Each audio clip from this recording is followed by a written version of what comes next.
Hey, Power Kids teachers, welcome back to, this is December week 2. So we're going through the curriculum real quick here for you. So, all right, so your opening activities, first thing you got is just a Christmas Would You Rather game. So it's got a list of, would you rather have a Christmas tree or have Christmas cookies? There's a whole list of different would you rathers. They're Christmas based, and then you can just have them pick a wall or side of the room. Easy. Then you've got this activity page for your second thing. You've got these like Christmas words activity thing. So it's A to Z, and their objective is to they want to think of a word or phrase. It can be a whole like a sentence if they want, that starts with each letter that is something Christmassy, and you've got a bunch of examples in here.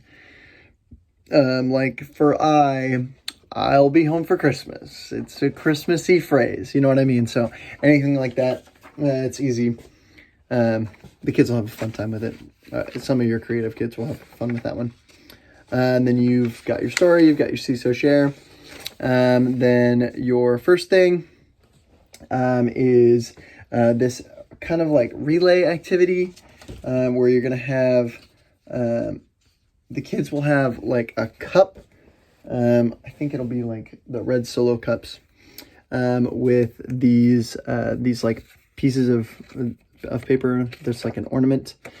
Each of these have like parts of the Bible story, and they won't be in order. You may have to mix them up. I don't know how mixed up they are.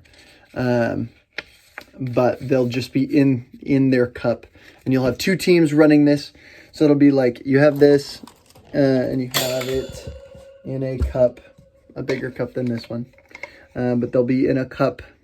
Yeah, this is a bad example, but they'll be in a cup like this.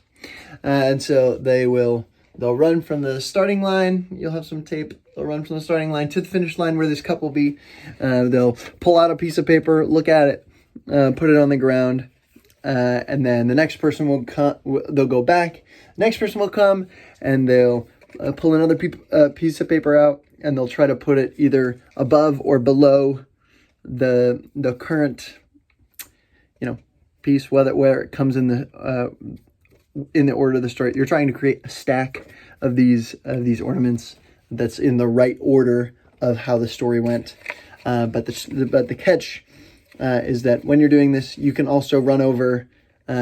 You can either go get yours, or you can run over to the other teams and put one of their cards back in the cup, which will be hectic, but it's competitive. So that's the whole game. That your objective is to get them all in order.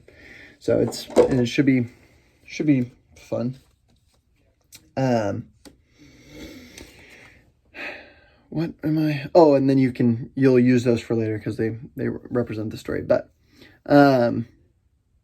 there's some like talking points after that that you're welcome to use as well. Then you've got this sort of Pictionary type thing. So you'll have this page here, which has all of these different objects on it, and each of them have like a scenario or situation. You're going to have all the kids gather around. You're going to start drawing on the whiteboard. Draw a picture of any of these objects, whether it's a toy or a shoe or a car or a ball. And they're going to be trying to guess it as quickly as they can. As soon as they guess it, you will ask them the question or the scenario. So there's only one juice box, and both you and your brother are thirsty. What do you do? And there's some like talking points about like how you're supposed to do that, or what do these have in common, things like that. So and then it talks about like having a plan. It's in there. But yeah, that's basically it. It's pretty easy. It's mostly a Pictionary game, so the kids will have fun with that. And then you've got this this memory verse piece. You'll have the kids look up the verse. The memory verse is a lot shorter because we're just using Isaiah 9:6a, so it's a lot shorter. The actual Isaiah 9:6 is long, so have them read that with them, and then have them talk about, like, it talks about, it gives you just a bunch of names, like Wonderful Counselor and all of these things, and they said, and then ask them, like, if you had to pick a word to come before your name, what would it be? So I'd be like,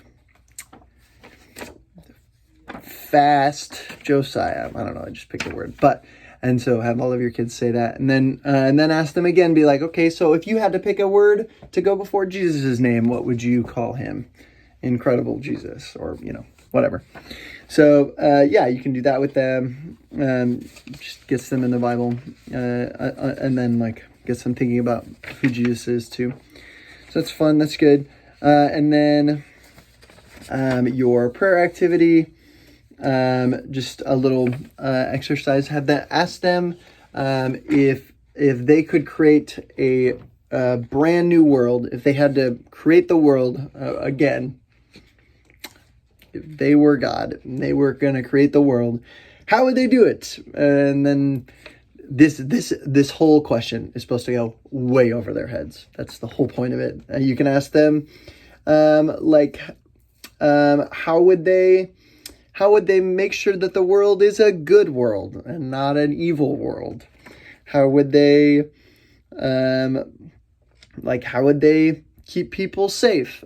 All of these, like, ask them questions of, like, that are questions that they could have answers for but are difficult. So you're welcome to come up with more questions than what's just in here. And the point is like trying to point out that, like, Jesus or God had a plan. Even when, like, right when he was creating the world, he didn't just, like, figure it out as he went along. He had a plan right from the beginning. And he had a plan to save us. And we can have peace because of that. And then, yeah, so you basically just say that. And then you can pray with them. So, yeah. That's pretty much all I got for you. So, should be good. Again, let me know if you've got more. If you've got things you want me to add, I'll add them in. So, thanks, team. See ya.